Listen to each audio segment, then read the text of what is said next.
Hey guys, this is a follow-up to I was gonna flow. I was like on the front porch and I was like, quit trying to find the courage to leave a YouTube video or whatever. Like, you're literally, these are gems that you're sharing with people, and it's gonna help somebody out there. And once I got into the flow of one, I was like, I'm not even really sure. I don't have an organized structure for a video. I don't really feel like editing, or I do not have a remote inkling to learn how to edit videos. And do I have so many hats on right now with what I'm doing anyway? And I'm not interested in doing it. So I'm going to listen to that. I'm like, I have found some really cool teachers on YouTube over the last year. So I've been in my hermit cave, and who literally have 30, 40, 50,000 subscribers and are absolutely in love with everything that they're doing with their content, because it's not coming from a place of seeking money, but coming from a place of passion to help other people with what they feel convicted to teach. And they don't edit a single video, and that's been their core. Like, they're like, I refuse to edit it. It doesn't have to be perfect to be successful. And that for me has just been continuous synchronicity for me. You don't have to learn how to edit. You don't ever have to edit. Jenny, you're unfiltered in life anyway. Those of you who know. But there's so many things I want to share, and it doesn't need to be an organized content. It doesn't have to have an outline. You don't have to have 1, 2, 3, 4 points. I just wanted to say, start where you are. I've been healing through a lot of shame personally. You don't have to be completely healed. And I'm so sick of seeing this dynamic in social media where they're like shaming unhealed versions of themselves or unhealed people. Guess what?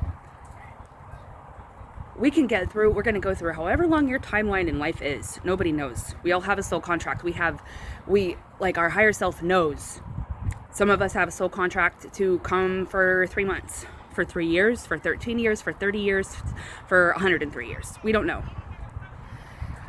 And we're never going to be completely healed. Why can I not love myself along the way? Why can I not share the journey and share the process as these layers unfold within me?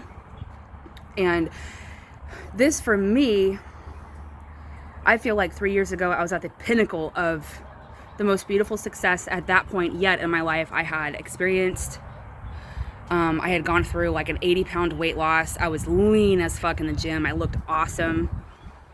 I had just released my story, which is another reason why that weight fell off. I didn't have to carry the shame and guilt of that trauma anymore. Like, I got to just release my story, which will be another video for another time, like the importance of telling your story. It's not only liberating for yourself, but it's also to be a voice for other people who are scared to tell it. It allows other people to be heard, but also gives you the power to write a new one. But anyway, that's another video for another time. But I've been through a really, really hard time, like ever since all that happened, like with releasing my book. Did not know how to deal with fanfare very well. Between people absolutely loving me so much and admiring me so much for my courage, for my journey, for all the things I was accomplishing. I was also inundated with people also feeling heard for the first time in their lives because of my courage to share my truth. And so being inundated with people wanting to also share their traumas, learning how to navigate that, and realizing I simply cannot. I want to move forward with my life, and I don't want it to be a narrative of trauma anymore. I also got into a relationship shortly thereafter that was not, I don't want to say it was a mistake, because nothing's ever a mistake, because the wounds that happened inside of that relationship, some of them came from him and our relationship dynamics, but then also they were really just to unveil. Once I was able to get through some topical layers of pain, significant layers of pain, I was able to see that the root of the pain was wounds that were far before him. He just came through as an actor in my movie to show me that those were wounds with my father and from my childhood. And then I was just able to realize, like, I feel like I had gotten so far away from my journey, and how did I end up here? And those have been some really big lessons for me to learn, to listen to my own intuition at all costs. And all the times during that time period that something in me said something wasn't right with him. And I don't want to get into all that stuff. I learned some very valuable lessons with learning to my intuition and never putting myself lower than anyone ever again and accepting anything less than I deserve.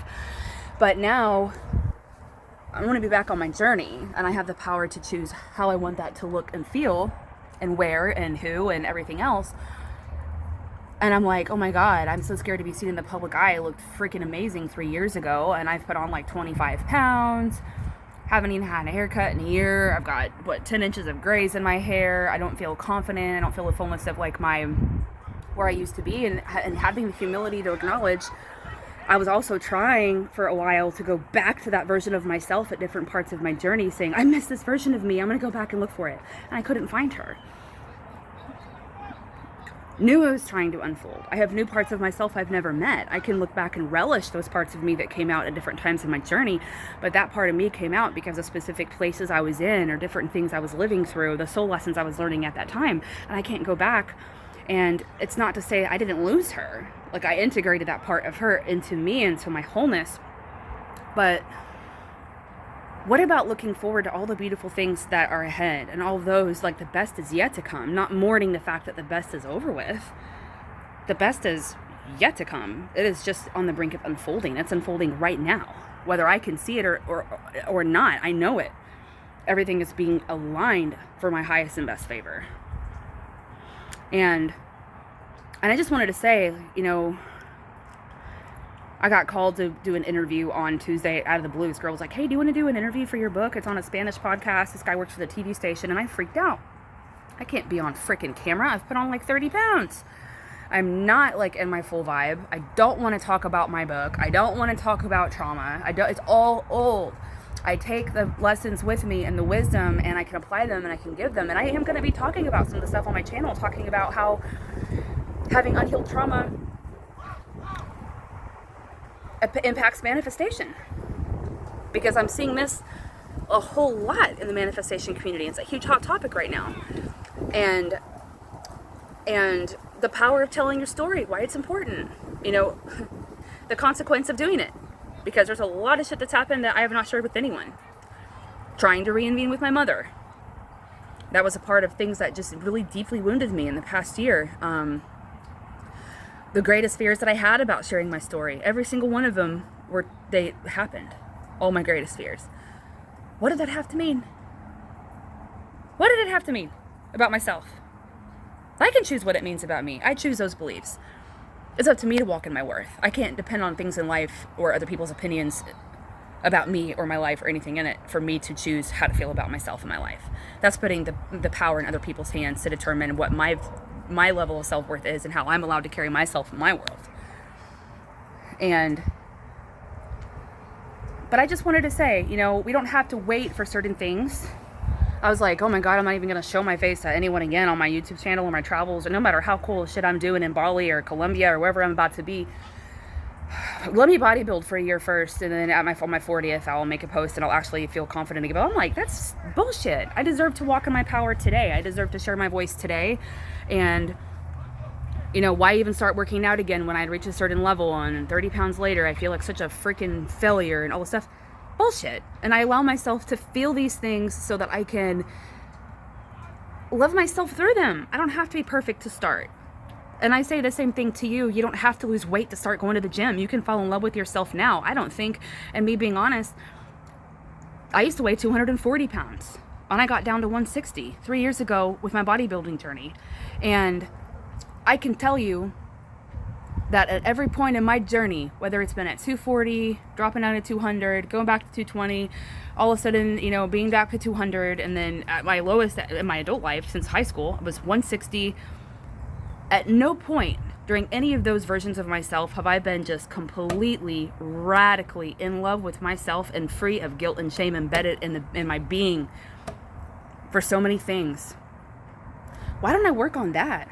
That doesn't have anything to do with the gym. Sure, working out impacts that. Eating healthily impacts that. But it really is about, you do the work here first. You do the work here and here first. And those other things come naturally. From a place that's just naturally. It's a version of yourself you become. It's here and it's here. And why can't I share that part of my journey with other people? Why is it not okay to show people? Why does it have to be considered a failure? Who said that has to be considered a failure? Why am I choosing that definition, and why am I internalizing that definition? Why do things have to be perfect for me to speak my truth or to share my voice with the world? It doesn't.